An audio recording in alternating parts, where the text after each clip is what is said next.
Yuk jadi bagian dari dakwah kami. Dukung operasional dakwah dan sosial kami, raih pahala amal jariah yang terus mengalir sampai hari kiamat. Assalamualaikum warahmatullahi wabarakatuh. Alhamdulillah wassalatu wassalamu ala rasulillah. Segala puji dan puja kehadirat Allah subhanahu wa ta'ala, juga salawat dan taslim kepada Nabi besar Muhammad sallallahu alaihi wa ala alihi wa sahbihi wasallam. Lanjutkan berdabu kita teman-teman sekalian, Sahih Targhib Tarhib, dan kita masih dalam kitab sedekah. Bab ke-9-nya, anjuran dan dorongan bersedekah. Berikut keterangan tentang sedekah orang yang pas-pasan dan orang yang sedekah dengan apa yang tidak diinginkan. Kita akan masuk hadis ke-7 pada bab ini. Saya langsung saja bacakan.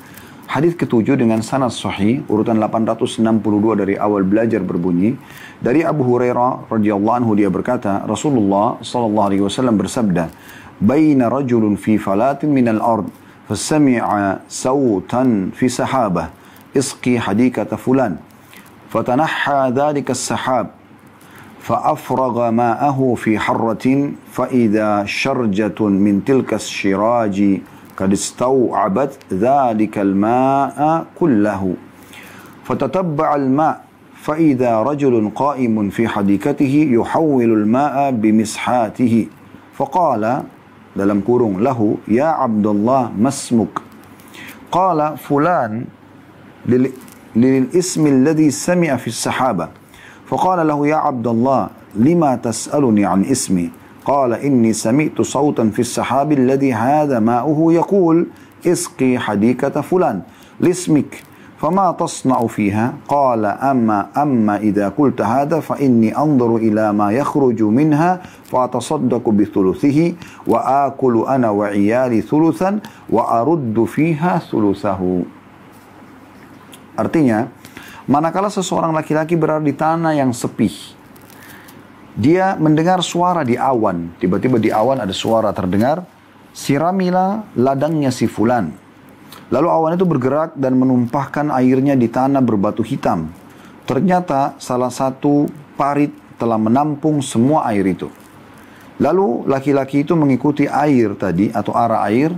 Ternyata ada seseorang laki-laki di sebuah kebunnya yang berusaha membelokkan arah air dengan gayungnya.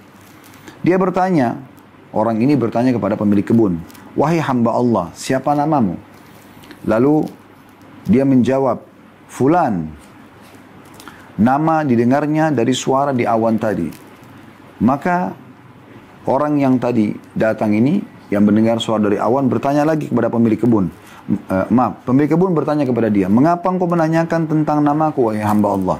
Maka yang bertanya mengatakan, "Sungguhnya aku telah mendengar suara di awan di mana airnya adalah yang mengalir ini. Suara itu mengatakan, siramilah kebun fulan dan menyebutkan namamu. Apa yang kamu lakukan dengan kebunmu ini?" Maka pemilik kebun berkata atau menjawab, "Karena kamu telah berkata demikian, maka aku akan menceritakan bahwa aku melihat hasil kebunku.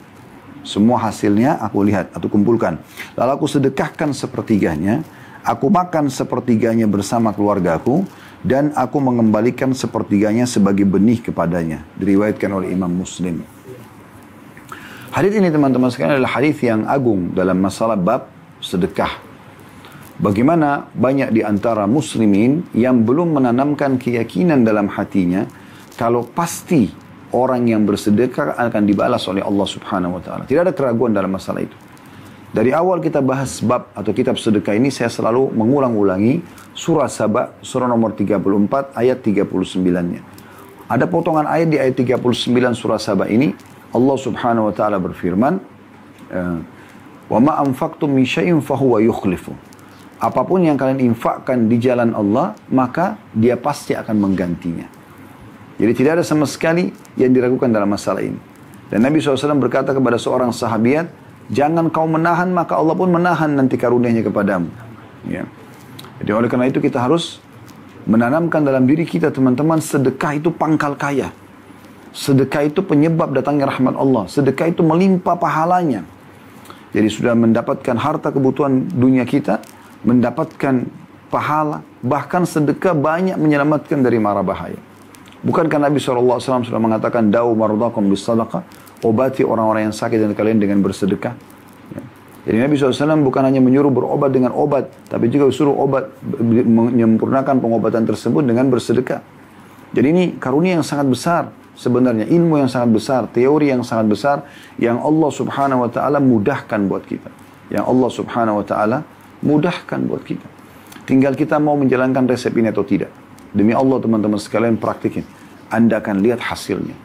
Tidak akan mungkin Allah dan Rasulnya salah dalam menjanjikan sesuatu. Ya. Kalau Allah sudah mengatakan apapun yang kalian infakkan pasti akan digantikan, selesai. Pasti akan digantikan. Dan juga Nabi SAW mengatakan, "Ma naqasa malu min sadaqah." Tidak ada harta yang berkurang karena dikeluarkan bersedekah. Tidak mungkin gitu.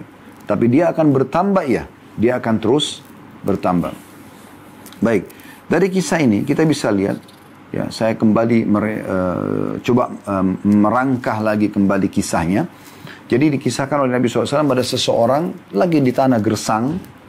Dia tiba-tiba melihat ada awan lewat di atasnya. Gelap, mendung. Ya, tapi tidak banyak. Kemudian terdengar ada suara dari situ. Sebagian ulama hadis mengatakan adalah suara malaikat, ya, yang ditugaskan oleh Allah SWT.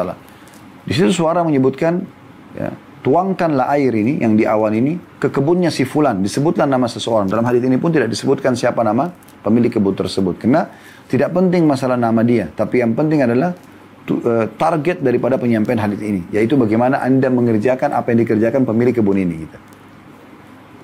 Maka orang ini pun kena penasaran, dia mengikuti awan itu. Awan itu tiba-tiba berhenti di satu tempat. Kemudian menurunkan hujan yang deras. Lalu air hujan itu semua yang dalam awan tertampung di satu parit. Yang kemudian mengalirlah air itu.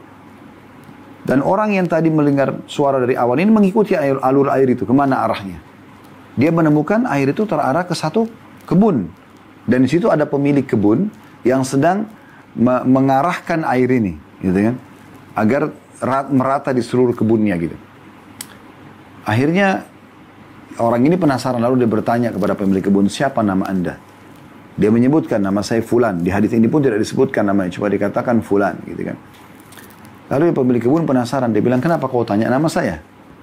Maka orang yang tadi mengikuti suara di awan dan mengikuti alur air ini sampai di kebunnya pemilik kebun ini, lalu dia mengatakan, sungguhnya tadi aku melihat ada awan, aku mendengarkan ada suara, yang di suara itu mengatakan, tuangkanlah air hujan ini kepada kebunnya si Fulan, dan namamu yang disebut, makanya saya tanya nama kamu ini, benar nggak tadi seperti yang saya dengar di awan? Ternyata benar gitu.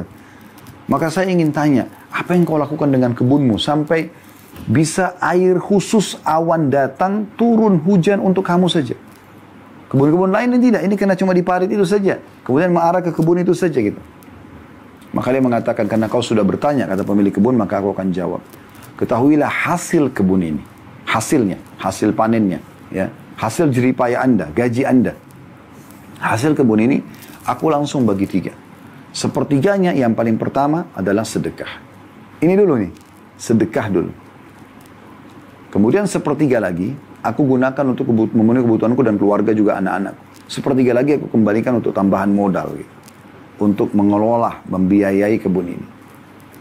Jadi dari riwayat ini teman-teman kita bisa lihat bahwasanya yang membuat orang ini diutuskan oleh Allah Subhanahu wa taala secara khusus awan, ada air yang bisa menyuburkan kebunnya yang tidak masuk di akal manusia, karena tidak mungkin orang mendatangkan awan tiba-tiba dan menurunkan hujan kecuali dengan izin sang pencipta Allah Subhanahu wa taala. Maka Allah memberikan hanya karena dia bersedekah dari sepertiga hartanya.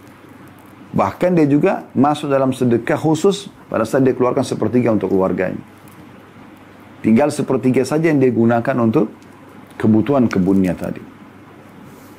Inilah rangka daripada kisah ini, semoga bisa difahami. Tinggal kita coba mengorek mutiara dari hadis ini. Yang pertama teman-teman sekalian, bagaimana Allah Subhanahu wa taala itu memiliki sifat yang maha melihat, maha mengetahui, maha adil, maha teliti. Ya. Dan ini wajib untuk difahami. Kadang-kadang banyak di antara muslimin yang masih ragu apakah Tuhannya melihatnya, apakah Tuhannya mengasihinya, apakah Tuhannya akan memberi, apakah Tuhannya ya akan menghukumnya kalau dia melakukan kemaksiatan. Ini masih terus saja berputar-putar karena kurang yakin dengan asma'us sifat, nama-nama dan sifat-sifat Allah yang mulia.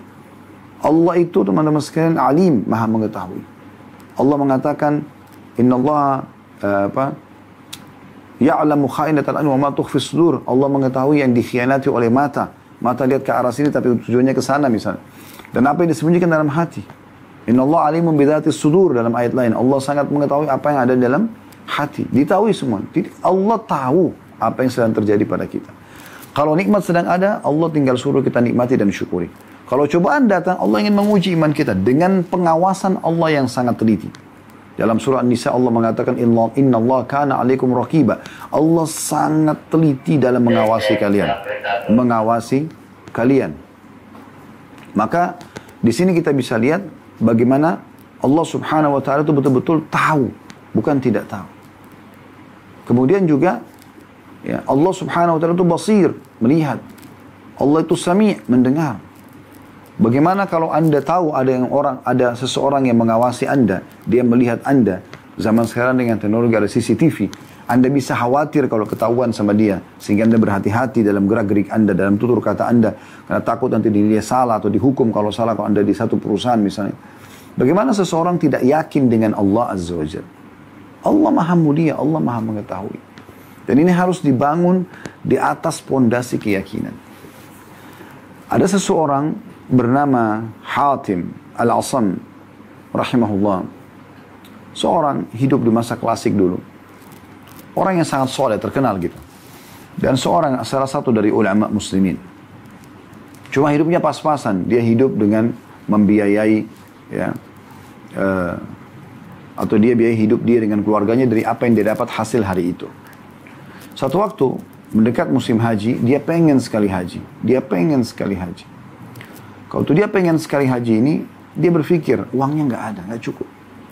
Dan kalaupun dia mau kumpulkan, dia bekerja keras hari ini untuk mengumpulkan kebutuhan keluarganya, maksimal dia bisa beri untuk 3 hari. Setelah 3 hari dia harus bekerja lagi gitu untuk memberikan makan lagi, karena pekerjaan pada masa itu adalah harian.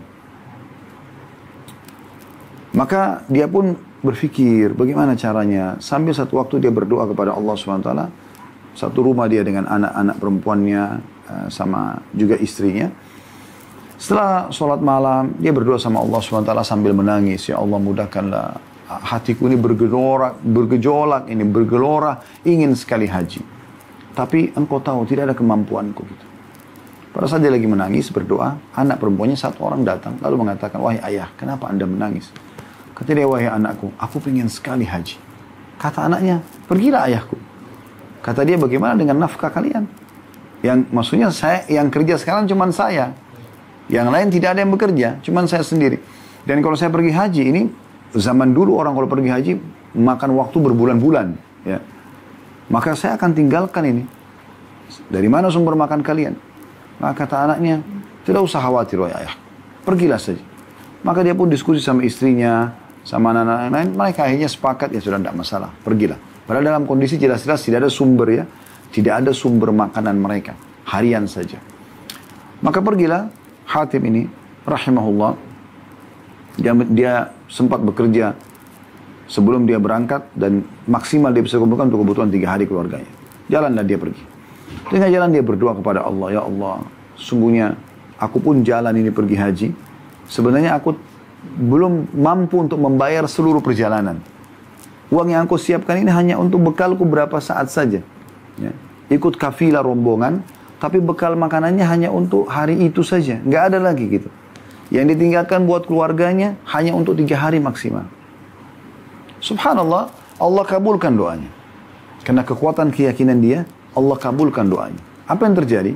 Tiba-tiba pemimpin kafilah itu disengat oleh kalajengking. Waktu disengat oleh kalajengking dan dia keracunan, maka ditanyalah di kafilah tersebut, siapa kira-kira yang bisa meruqyah. Maka mereka tahu ada Hatim, ini orang saleh, umumnya pasti bisa gitu. Dipanggillah Hatim, kemudian dimintalah ruqyah. Subhanallah, dengan kuasa Allah dia meruqyah dengan beberapa ayat Al-Quran, sembuh tiba-tiba orang itu. Maka pemimpin kafilah ini mengatakan, sebagai bentuk balasan untuk Hatim dan juga syukur kepada Allah, semua biaya Hatim pergi dan pulang saya yang tanggung. Maka Hatim gembira sambil tersenyum dan berdoa kepada Allah, mengatakan, ya Allah, sesungguhnya inilah cara kamu untuk membiayai hajiku gratis. Tapi tersisa ya Allah, urusan keluargaku, aku cuma tinggalkan buat mereka 3 hari. Berjalanlah Hatim tersebut, tidak disebutkan lagi dalam kisah ini, tinggal masuk kepada keluarganya. Setelah 3 hari mereka kehabisan makanan dan tidak ada yang bisa bekerja. Maka tiba-tiba sang ibu duduk sama anak-anaknya sambil mengatakan, ini apa solusinya? Kita kelaparan hari ini. Gak ada makanan nih, hari keempat sekarang. Ayah kalian pergi haji. Maka anak perempuan tadi yang menyampaikan pada ayahnya pergi saja, ya, itu tiba-tiba saja dia mengatakan atau tersenyum, tertawa ya. Lalu kata ibunya, kenapa kau tertawa? Kita lagi dalam kondisi kelaparan. Dia mengatakan, wahai ibu, wahai saudara-saudaraku yang ada di situ. Saya mau tanya, ayahku ini, ya kan dia sedang bicarakan tentang dirinya. Ini pemberi rezeki atau yang memakan rezeki? Maka kata ibunya dan saudara-saudaranya, tentu saja yang memakan rezeki. Maka kata anaknya, bagaimana bisa kita merasa sedih dan ketakutan, pemakan rezeki pergi, tapi pemberi rezeki, Razak tetap ada. Allah yang maha pemberi rezeki tetap ada. Kenapa kita nggak kembali kepada Allah? Maka mereka pun mengatakan, baiklah kalau begitu. Coba nanti kita akan berdoa kepada Allah SWT. Belum selesai, belum mereka berdoa, tiba-tiba ada yang ketuk pintu. Lalu perempuan yang sedang ngomong anak perempuan lalu mengatakan, siapa? Kata orang depan pintu, di depan rumah kalian ada khalifah, ada raja mereka pada saat itu. Hikmah Allah terjadi begitu. Ya. Ada raja yang sedang membutuhkan air, kehabisan air. Dan minta air dari rumah kalian. Dibuka pintu ternyata betul. Maka mereka pun menyiapkan, mengambil bekal air yang ada di rumah mereka. Dan zaman dulu orang tidak ada air di rumah, nggak. Kita sekarang ada PDAM, ya, ada air mineral kita bisa beli, dispenser, ada panas dingin. Ini nggak ada. Orang itu cuma ambil satu gentong air atau satu ember, mereka pakai rame-rame di rumah. Kalau habis mereka harus cari sumber mata air atau sumur untuk mengambilnya. Jadi memang air sulit juga pada saat itu. Mereka berilah air khalifah dan mereka kasih sedikit hal yang manis. Ya. Kalau saya tidak salah madu. Diberikan kepada khalifah. Khalifah ini pada saat mengkonsumsi air tersebut kok merasa nyaman dan hausnya akhirnya hilang. Gitu kan. Maka khalifah mengatakan, dari mana air ini? Mereka mengatakan dari rumah yang miskin itu. Kelihatan rumahnya biasa sekali, susah, orang susah. Kata khalifah, karena dahaga saya telah Allah hilangkan dengan bantuan keluarga ini air ini, maka dia cabut sabuk pinggangnya yang banyak permata-permatanya nilainya sangat mahal. Dia bilang, saya akan berikan kepada keluarga ini sebagai bentuk balasan. Ya. Kemudian tidak cukup situ. Khalifah mengatakan kepada semua dayang-dayangnya, menteri-menteri yang ada, siapa yang menghormati aku, juga menyumbang yang terbaik yang dia punya untuk keluarga ini. Maka semua rame-rame ngumpulin karena melihat khalifah. Lalu diberikanlah kepada keluarga ini. Gembiralah sang ibu, gembiralah sang anak-anak, kecuali anak perempuan tadi ini, yang punya iman yang luar biasa gitu. Maka mereka semua bergembira, alhamdulillah, karena yang terkumpul itu kalau dinilai cukup untuk menghidupi mereka seumur hidup. Si ibu sama anak-anaknya semua. Artinya bisa puluhan tahun ke depan, karena banyaknya nilainya uang itu. Maka mereka pada saat gembira, anak perempuan tadi yang punya iman tiba-tiba menangis. Ibunya mengatakan, wahai anakku, sungguh unik keadaanmu. Tadi di saat kita lagi sedih kelaparan, kamu tertawa. Sekarang Allah sudah berikan atau kita sudah diberikan kecukupan, semua harta ini cukup untuk kita seumur hidup, kok malah menangis? Maka dia mengatakan, wahai ibu, bagaimana saya tidak menangis? Khalifah ini sosok manusia biasa, hanya melihat sedikit saja dengan kasih sayangnya kepada kita karena kita keluarga miskin, dan karena merasa air yang kita kasih itu bermakna bagi dia, maka memberikan kita sesuatu yang bisa mencukupi hidup kita semuanya.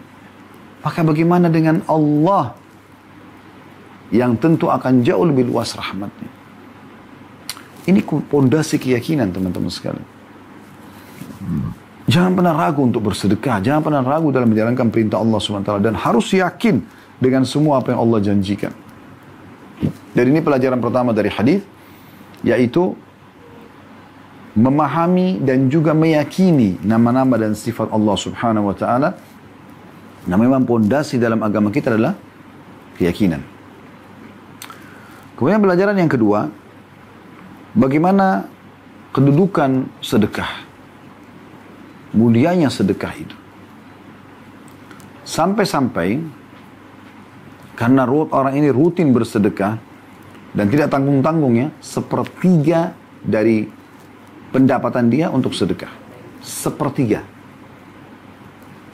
Begitu terima, kalau kita sekarang terima gaji, kalau ini kan punya kebun, hasil panen, hasil bisnis, langsung sepertiganya. Jadi kalau ada 10 juta, 3.300.000 sekian. Atau 900.000, supaya mudah dihitung, 300.000 langsung dikeluarkan sedekah. 9 juta, langsung dikeluarkan 3 jutanya. 90 juta, langsung 30 jutanya. 900 juta, langsung 300 jutanya. Kemana? Sedekah di jalan Allah. Sebagai tanda syukur kepada Allah, pemberi rezeki. Kapan Anda fahami seperti ini teman-teman sekalian? Kalau apapun yang Allah berikan kepada kita, lalu kita juga mengeluarkan di jalan Allah. Karena Allah subhanahu wa ta'ala perintahkan dan juga memberikan bantuan kepada orang lain, karena sedekah untuk memberikan bantuan kepada orang lain, maka pastikan Allah akan menilai kita bersyukur dan akan memberikan kita lebih lagi. Nah ini poin yang penting sekali. Tentu tidak harus Anda patok sepertiganya, tapi dalam hadis ini disebutkan sepertiga. Dan terjadilah keajaiban yang luar biasa. Ya. Ada orang yang bersedekah dengan seluruh hartanya, lebih daripada ini. Di kalangan sahabat Ridwanullah alim ada yang seperti ini. Ya. Ada sahabat yang merasa gelisah kalau tidak bersedekah pada saat dipanggil oleh Nabi SAW untuk bersedekah. Sampai di perang, sebelum terjadi perang Tabuk, ada sahabat yang cuma mampu membawa 1 piring kecil, cuma ada 2-3 butir kurma, tetap dia bersedekah. Nanti kita lihat di hadis-hadis setelahnya, memang Nabi SAW menyuruh kita bersedekah, apapun yang kita miliki, walaupun hanya sebutir kurma, potong 2, sebelahnya makan, sebelahnya kasih. Jalan Allah. Saking pentingnya sedekah dalam kehidupan seorang muslim. Dan ini harus dipahami baik-baik. Maka jangan lewatkan harimu, hai muslim, hai muslimah, tanpa sedekah. Kejar hadis Nabi SAW setiap pagi, kata Nabi SAW dalam hadis Bukhari. Allah turunkan 2 malaikat, yang satu mendoakan mengatakan lapangkan rezeki orang yang bersedekah. Yang satu mengatakan lagi binasakan orang yang bakhil. Jadi ini luar biasa. Resepnya sudah jelas. Mau diamalin atau tidak? Pengalaman luar biasa, saya banyak mendapatkan cerita dari jemaah-jemaah secara langsung mereka sampaikan ke kuping saya. Termasuk pada saat haji kemarin. Ya.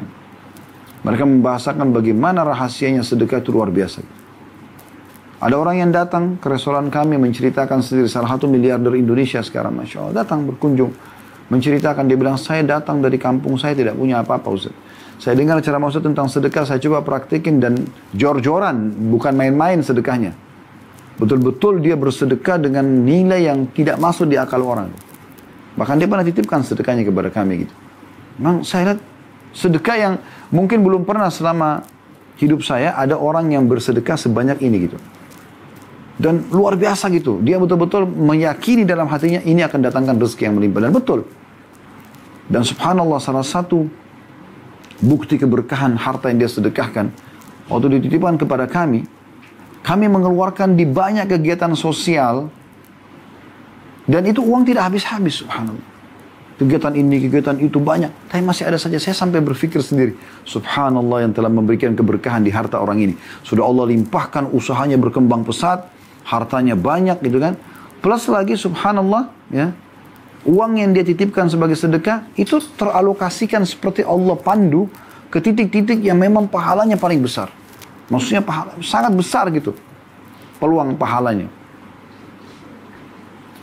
Maka ini resep teman-teman sekalian. Anda mau 10%, mau 20%, 30%, 50% terserah. Atau misalnya Anda mau sedekah saja. Seadanya, nggak apa-apa. Yang penting sedekah. Dan ikuti keyakinan sedekah ini akan memberikan balasan. Ini investasi. Teman-teman saya mau ajak begini berpikir rasional. Kalau seandainya ada orang yang mengatakan kepada Anda, ini saya punya perusahaan, saya punya bisnis nih. Bisnis saya ini sudah jalan, menguntungkan. Siapa yang investasi ke saya, dia akan terima setiap bulan 10%. Saya yakin orang akan ikut. Kasih 100 juta, 1 bulan datang 10 juta. Kasih 1 miliar, 1 bulan datang 100 juta. 10 miliar, datang 1 miliar. Siapa yang tidak mau? Duduk manis di rumah, dikerjakan, dibisniskan uang tersebut, dapat untung. Bagaimana kalau 20%? Bagaimana kalau 30%? Bagaimana kalau 40%? Bagaimana kalau 50%? Anda investasikan 50 juta, dapatnya 25 juta. Setengahnya langsung, 50%. 1 miliar dapat 500 juta. Apalagi kalau sudah kita bicara 60-70%, pasti orang semua tergiur. Gitu kan? Terlebih lagi kalau memang orang itu lembaganya resmi, terjamin. Pasti kita mau. Teman-teman sekalian, Tuhan kita Allah yang Maha Pemurah dan Maha Pengasih menjanjikan kepada kita gantinya itu tidak main-main. Ya. Minimal 10 kali lipat. Bahkan bisa sampai 700 kali lipat dan kelipatan-kelipatan yang banyak. Yang dipahami oleh Utsman bin Affan radhiyallahu anhu pada saat sebagian orang-orang Yahudi menahan produknya untuk dibeli dan mereka mau jual mahal di Madinah. Beliau tidak mau. Pada saat negosiasi, ada yang sampai menawar sampai 50%. Dia tidak mau. Lalu orang Yahudi yang sempat mengatakan, "Hai Utsman, apa kau sudah gila? Siapa yang mau beli dari kamu lebih dari 50%? Mau keuntungan seketika pada saat itu." Maka dia mengatakan, "Kalian mau tahu siapa?" Dia panggil semua umat Islam. Dia suruh pegawainya panggil umat Islam di Madinah. Karena pada saat itu orang Yahudi dan orang munafik menahan produk dan menaikkan harganya. Sehingga muslimin terganggu. Maka dia panggil seluruh muslimin lalu dia mengatakan, "Bersaksilah wahai muslimin, ini semua wakaf buat kalian. Ambil. Ambil, ini hadiah. Hibah buat kalian."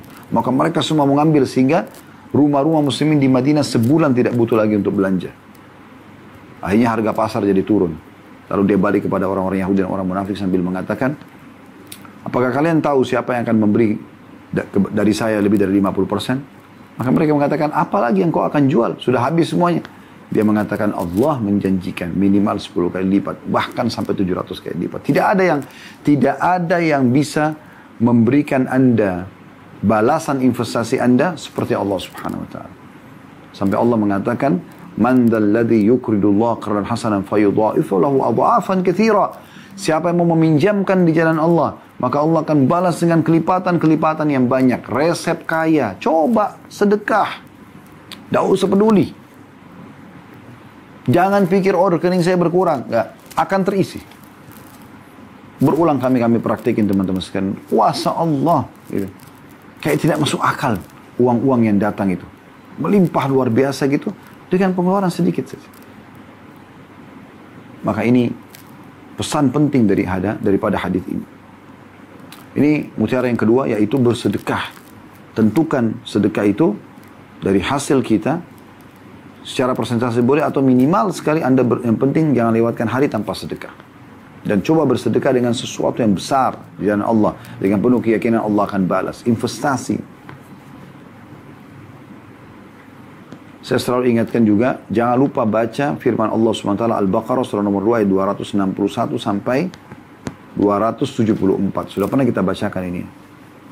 Ada salah satu ayatnya saya ingin mengulangi ya, supaya sejalan dengan apa yang tadi kita sudah sampaikan.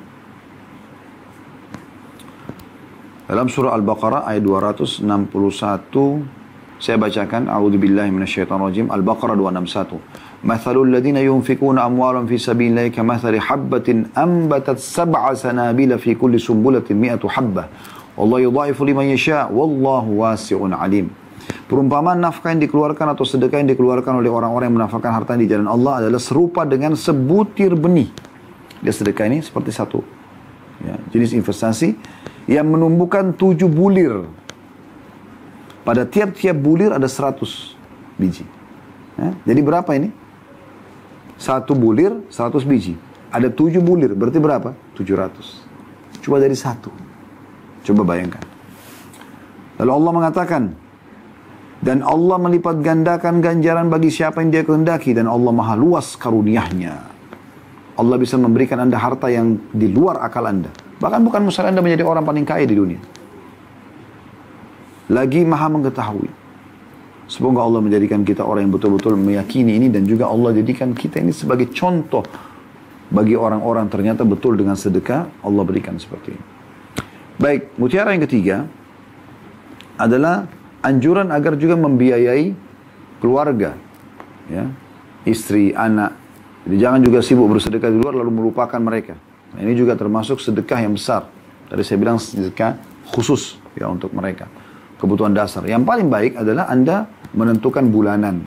Nah, ini sudah umum banyak orang laksanakan, tapi kita berikan masukan ya. Jadi misalnya Anda tentukan duduk sama istri, butuhnya apa? Minyak goreng, sabun, A, B, C, D, seterusnya. Kebutuhan berapa? Sekian juta. Oke, siapkan.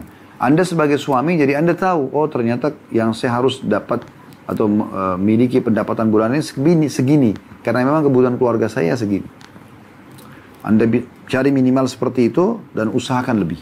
Lebihnya nanti untuk kebutuhan pribadi Anda, kebutuhan sedekah, bantu kerabat, dan seterusnya. Ini poin penting. Kemudian mutiara yang keempat dari hadis adalah, dan juga ada anjuran dalam hadis ini untuk ya, mengembalikan juga dari hasil usaha ini ke investasi yang sudah kita investasikan. Ke usaha yang sudah kita investasikan. Sepertiganya kita bisa kembalikan sebagai tambahan modal. Berarti juga ada anjuran nih agar mengembangkan usaha. Gitu kan? Jadi bukan cuma stuck di situ saja. Ya. Vakum di situ, tapi kita kembangkan. Kita kembangkan. Ya. Ini poin juga kita bisa ambil daripada hadis ini. Baik teman-teman sekalian, kita lanjutkan lagi di hadis selanjutnya.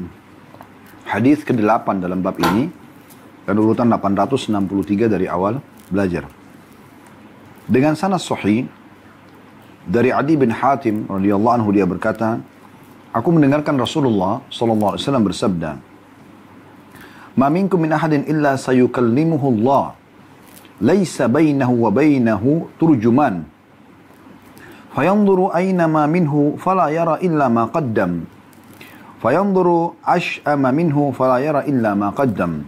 Fayanzuru baina yaday fala yara illa an-nara tilqa'a wajhi. Fattaqun nara walau bisyikki tamrah." Tidak ada seorang pun dari kalian, kata Nabi SAW, kecuali Allah akan berbicara kepadanya tanpa ada penterjemah. Lalu dia melihat ke sebelah kanan, maka dia tidak melihat kecuali amal perbuatannya. Dan dia melihat ke sebelah kiri, maka dia juga tidak melihat, maka dia pun tidak melihat kecuali amal perbuatannya. Dia melihat ke depannya, maka dia tidak melihat kecuali neraka di depan wajahnya. Maka berlindunglah kalian dari api neraka walaupun hanya bersedekah dengan separuh kurma.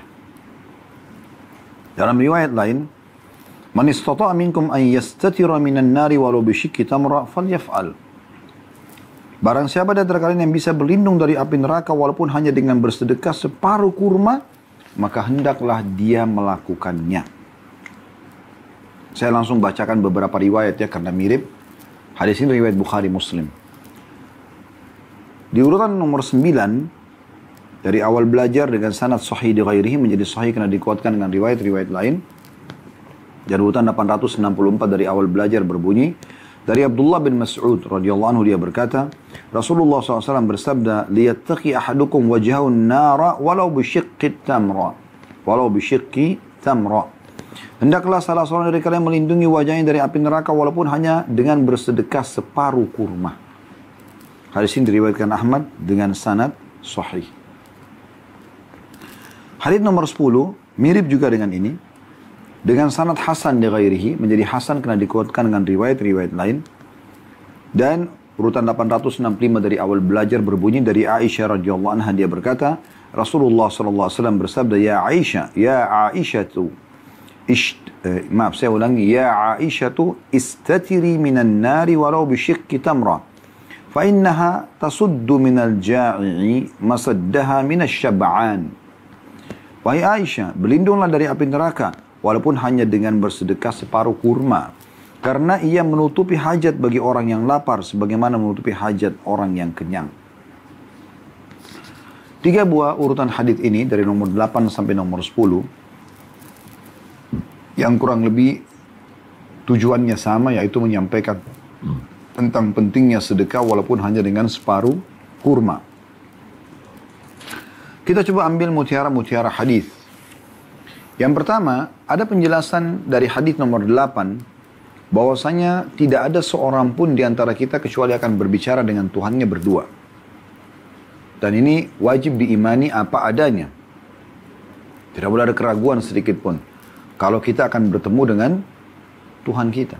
Allah menyebutkan di akhir surah Al-Kahfi, dan kita dianjurkan baca di hari Jumat dan malam Jumat, "Man kana yarju liqa'a rabbih falyamal amalan shalihan wa la yusyrik bi'ibadati rabbih ahada." Siapa yang berharap bertemu dengan Tuhannya, maka dia berbuat amal saleh dan jangan menyekutukan Allah dengan sesuatu apapun.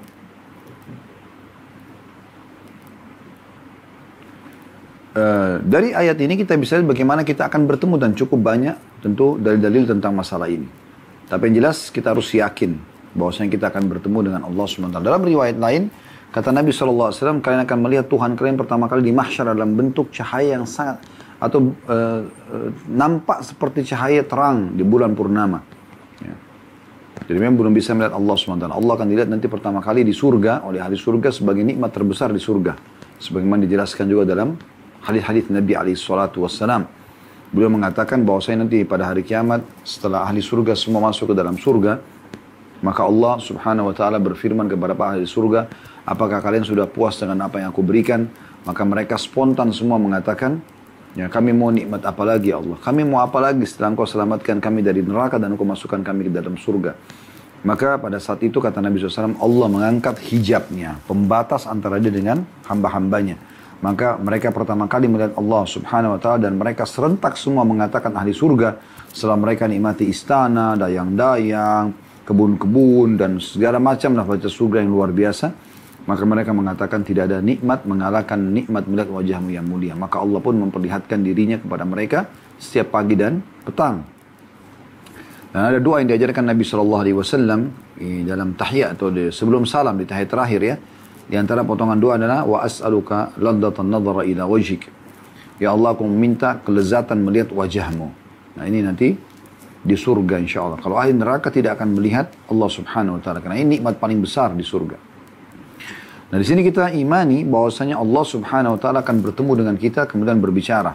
Ya, cuma memang di mahsyar itu masih ada hijabnya. Ya. Cuman kita akan berbicara dengan Tuhan kita tanpa ada penterjemah, karena Allah Subhanahu wa Ta'ala memahami semua jenis bahasa. Semua jenis bahasa. Ya. Ini yang pertama pelajarannya. Jadi kita imani tentang pertemuan kita dengan Allah Subhanahu wa Ta'ala. Kemudian pelajaran yang kedua, bahwasanya nanti orang pada saat sedang dihadapkan kepada Tuhannya Allah Subhanahu wa Ta'ala, akan dihadirkan semua amalnya. Di sisi kanan semua amal baiknya, di sisi kiri semua amal buruknya. Dan pada saat dia sedang berbicara dengan Tuhannya, Allah Subhanahu wa Ta'ala akan menanyakan, kenapa kau lakukan ini, kenapa kau tidak lakukan itu, kenapa ada amal soleh yang kau tidak lakukan, kenapa kau tinggalkan, kenapa ini amal buruk kau lakukan, gitu kan. Allah akan tanya semua itu. Maka dia lihat ke sebelah kanannya, semua amalnya ada, amal soleh yang pernah dia kerjakan. Sebelah kirinya semua amal buruknya. Dan tidak ada lagi yang lain. Dia, Tuhannya sama amal baik, amal buruk, lalu depannya ada surga juga, ada neraka. Ada neraka. Yang bisa ditatap dengan matanya, ada neraka. Jadi pilihannya sekarang adalah dia bisa selamat dengan amal-amal soleh yang lebih berat daripada amal buruknya, atau sebaliknya. Dia akan masuk ke neraka karena amal buruknya lebih berat daripada amal solehnya. Nah ini yang terjadi. Nah pada saat itu, pada saat orang lagi dalam kondisi seperti ini, ada hal yang dia butuhkan. Itulah pesan mutiara yang ketiga dari hadis ini. Jadi mutiara yang kedua adalah seseorang nanti akan diperlihatkan semua amalnya. Sebagaimana Allah sebutkan dalam firman-Nya, "Wa may ya'mal mithqala dzarratin khairan yara." Siapa yang berbuat seperti biji sawi dari kebaikan, dia pasti akan lihat atau diperlihatkan untuknya. "Wa may ya'mal mithqala dzarratin syarran yara." Siapa yang berbuat seperti biji sawi dari keburukan, pasti juga dia akan diperlihatkan. Baik teman-teman sekalian, mutiara yang ketiga dari hadis adalah bagaimana ada motivasi dari Nabi SAW agar kita melakukan semua jenis amal soleh. Cuma di sini yang beliau singgung adalah hal yang paling mudah untuk dikerjakan. Apa itu? Bersedekah. Dan Nabi SAW menyebutkan sedekah yang paling mudah juga, yaitu dengan separuh kurma. Kenapa Nabi SAW berikan perumpamaan kurma? Karena kurma teman-teman, tidak ada orang yang jual kurma satu butir. Orang jual kurma itu setengah kilo, seperempat kilo, banyak gitu. Bahkan kadang-kadang kalau kita datang ke toko-toko kurma, kalau Anda tidak asing pergi di Madinah, di Mekah, kita disuruh halal-halal, disuruh makan, coba, nggak apa-apa. Karena kurma melimpah. Buah yang tidak pernah terputus panjang tahun, buah kurma. Selalu panen, ada. Dan kalau panen pun, misalnya, maka buah itu kurma, apalagi kurma-kurma yang kering bisa bertahan. Kurma kering itu bisa bertahan tahunan. Gitu ya. Pohonnya pun bisa bertahan lama. Umurnya tua, seperti kelapa kalau kita. Maka buah yang murah, buah yang bisa ya didapatkan oleh siapapun, dan juga disuruh bersedekah agar memberatkan timbangan amal hari kiamat selamat dari neraka, walaupun hanya dengan, kalau kita cuma punya, tidak ada duit nih beli kurma, kebetulan dapat orang kasih kita 1 butir kurma. Maka 1 butir kurma inilah yang dibagi 2 dan disedekahkan. Kalau cuma itu saja cara bisa untuk menambah amal soleh supaya nanti lebih berat daripada timbangan buruk, amal buruk kita, sehingga selamat dari neraka, masuk ke surga, maka lakukan, kata Nabi SAW. Kita bisa tarik contoh ini ke, Anda makan sepotong roti, roti misalnya, Anda bagi 2, Anda berikan kepada orang susah. Wais Al-Qarni rahimahullah miskin, tapi beliau sering pungut-pungut sisa makanan orang. Beliau pungutin, lalu beliau rapikan kembali, beliau panasin kembali, kemudian beliau bagi lagi, beliau kasih kepada orang miskin yang lain selain dia. Padahal itu hanya makanan yang dia dapati saja. Bagaimana dengan Anda yang memang dasarnya melimpah makanan di depan mata Anda? Daripada Anda buang di sampah, daripada Anda biarkan basi, daripada Anda biarkan expire di kulkas, kenapa nggak dikasih saja kepada orang? Besok urusan besok gitu. Kecuali memang makanan yang kita beli kalengan atau memang kita buat untuk bulanan, itu ditaruh di freezer, beda. Tapi kalau yang sudah Anda masak, ya, berikan saja, kenapa? Disimpan untuk besok pun mungkin belum tentu enak. Apalagi di saat Anda lagi melimpah nikmat Allah SWT pada Anda, kasih, keluarkan. Maka ini poin perlu digarisbawahi baik-baik gitu. Ya. Jangan selalu perhitungan di jalan Allah Subhanahu wa ta'ala. Keluarkan. Anda punya sepiring makanan nasi, bagi 2. Anda punya sepotong daging, bagi 2. Kalau cuma itu Anda milikin. Kalau Anda bisa, karena sering saya kasih contoh kan, kalau Anda masuk di rumah makan Padang misalnya, Anda makan nih, 1 porsi, 25.000, 30.000 rupiah. Udah ada lauk, udah ada sayurnya, udah ada nasinya, ya. Mungkin sudah dengan minum malah, air mineral misalnya. Kalau Anda punya kelebihan rezeki, beli yang sama, porsi yang sama. Bawa, kasih kepada orang-orang miskin di pinggir jalan sana. Banyak. 1 bungkus, 2 bungkus, 3 bungkus, 5 bungkus, berikan kepada mereka. Ya. Anda punya melimpah beras di rumah. Anda beli jenis beras yang sama, Anda sedekahkan kepada orang miskin. Kasih ke rumah anak-anak yatim. Jadikan itu kantong amal kita. Ingat hadis-hadis yang sebelum ini kita pelajari ya. Yang Nabi SAW tanya kepada para sahabat, siapa di antara kalian yang lebih suka hartanya dia kelola, ya, daripada dikelola oleh ahli warisnya? Kata para sahabat, ya Rasulullah, tentu tidak ada seorang pun di antara kami kecuali dia ingin dia yang kelola hartanya. Supaya dia yang keluarkan gini-gini. Bukan dia kumpulin lalu dia meninggal, anak-anaknya sibuk habisin semaunya. Enggak. Tentu lebih suka dia yang kelola. Dia mau beli makanan apa yang dia suka, pakaian yang dia suka, dia mau beramal, bersedekah di mana yang terserah dia, mau bantu siapa, gitu kan. Maka kata Nabi SAW, ketahuilah yang kalian sedekahkan itu harta yang kalian kelola sendiri.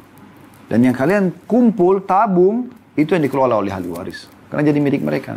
Sekarang kan kita sibuk nabung nih, nabung terus. Ya kalau kita meninggal yang kelola ahli waris kita. Tapi kalau kita sedekah, maka kita sedang menginvestasikan dana ini untuk diri kita gitu. Tapi kan Ustaz, saya juga butuh untuk meninggalkan buat ahli waris saya. Semua ahli waris Anda sudah punya rezeki Allah tentukan. Wa ma min dabbatin illa 'alallahi rizquha wa ya'lamu mustaqarraha mustawda'aha kullun fi kitabim mubin, kata Allah SWT. Tidak ada hewan melata di muka bumi kecuali Allah sudah di sisi Allah rezekinya.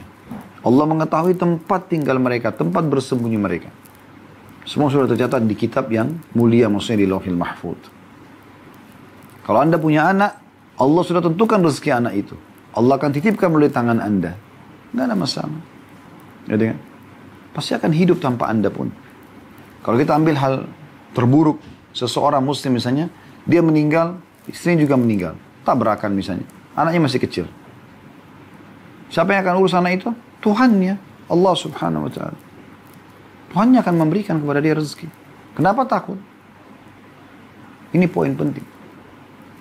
Sedekah teman-teman sekalian. Kelola harta Anda, bawa ke akhirat sana. Ingat Abdullah bin Mas'ud mengingatkan kepada kita. Ingat statement ini selalu. Siapa di antara kalian yang bisa meletakkan hartanya di langit, letakkanlah. Karena tidak akan dijangkau oleh tangan pencuri dan juga tidak akan dimakan oleh rakyat. Maksudnya sedekah. Keluarkan. Yang kita keluarkan di jalan Allah itu kita akan panen nanti.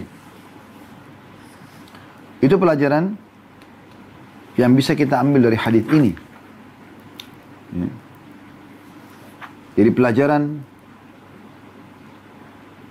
yang ketiga, yaitu bersedekah. Beratkan timbangan amal walaupun hanya dengan separuh kurma saja. Dan sudah kita panjang lebar tadi jelaskan masalah itu. Kemudian kita tambahkan mutiara yang keempat, tapi ini diambil dari potongan hadis yang ke-10. Sebab juga Nabi SAW menyuruh kurma selain mudah didapat, murah harganya. Nabi SAW sebutkan di sini. Fa'innaha tasuddu minal ja'i masaddaha minasyaba'an. Karena sesungguhnya kurma itu akan menutupi hajat bagi orang yang lapar. Sebagaimana menutupi hajat orang yang kenyang. Maksudnya, kurma itu murah, mudah dijangkau, dan mengenyangkan. Nutrisinya cukup. Mencukupi. Kurma itu luar biasa gitu. Makanya Nabi SAW mengatakan bagi orang yang puasa ya, sebaik-baik makanan bagi orang yang berbuka puasa adalah kurma. Padahal kita seharian belum minum, belum makan, kurma yang disuruh. Dan sebaik-baik makanan orang mukmin pada saat sahur adalah kurma. Kurma terus. Maka kurma ini jangan dimakan pada saat buka puasa saja. Dan jangan mengatakan, oh itu kan di negara Arab kalau setiap saat makan kurma. Anda pun bisa setiap saat makan kurma. Kenapa Anda tidak rutinkan kurma ini menjadi cemilan Anda? Buah mulia, buah yang Allah siapkan di dunia, mudah didapatkan, dan dijadikan perumpamaan dalam sedekah ini. Juga di sini dipastikan, ya, dia bisa menghilangkan lapar. Kalau kita kasih ke orang miskin dan dia makan kurma, itu sudah cukup menutupi kebutuhan hilangnya laparnya. Sebagaimana juga bisa mengenyangkan kalau mau dijadikan sebagai bahan yang mengenyangkan. Apalagi kalau Allah mudahkan rezeki buatan Anda bisa mengkonsumsi kurma ajwa Madinah setiap hari 7 butir. Masih ingat hadis Nabi SAW? Siapa yang mengkonsumsi ajwa Madinah 7 butir, maka dia akan selamat dari semua racun dan juga sihir. Semua racun, aman. Jaminan dari Nabi SAW. Lalu kenapa nggak makan kurma? Mudah dijangkau. Di Indonesia juga sekarang sudah merata dijual di mana-mana. Di kota Anda tidak ada, Anda pesan dari kerabat dan teman-teman Anda di kota-kota lain. Kami ada di toko jual kurma, sangat mudah mendapatkannya. Di mana-mana Anda bisa dapatkan. Kami bisa beli setiap saat. Dan juga harganya sangat murah. Anda mau yang paling murah ada, sampai yang mahal pun ada. Tapi yang paling mahal, kurma ajwa. Mungkin antara 300 sampai 500 ribuan harganya kalau pun yang sangat bagus gitu. 1 kilo. 1 kilo itu kalau Anda makan 7, pengalaman kami ya, kalau Anda makan 7 butir per hari, mungkin bisa bertahan antara 8 hari sampai 9 harian. Artinya sepertiga hidup Anda 1 bulan terpenuhi itu dengan 1 kilo. Tapi kalau Anda mau cari kurma yang 50 ribu per kilo, 100 ribu per kilo, ada semua. Ada kurma-kurma yang dari Mesir 1 dus 10 kilo. 10 kilo harganya 250 ribu. Jadi 25 ribu 1 kilo. Bagus kualitasnya, cukup. Gitu kan? Kalau itu cuma itu kemampuan. Konsumsi kurma, kenapa nggak konsumsi prim? Ini bagian daripada hal yang dianjurkan. Dan bukan cuma di dunia. Kalau Anda baca dalam surah Ar-Rahman, penjelasan tentang pohon-pohon di surga, Allah sebutkan nakhl, salah satunya adalah pohon kurma. Pohon kurma. Jadi ini ada anjuran memang. Selain memang ini adalah makanan Nabi SAW, gitu kan? Dan juga berhubungan dengan bahasan kita di sini. Jadi kalau kita bagikan kurma kepada orang-orang yang miskin, orang yang kelaparan, itu kurma bisa menutupi lapar mereka. Semua bermanfaat. Subhanakallah wa bihamdika. Asyhadu an la ilaha illa anta astaghfiruka wa atubu ilaik. Wassalamualaikum warahmatullahi wabarakatuh.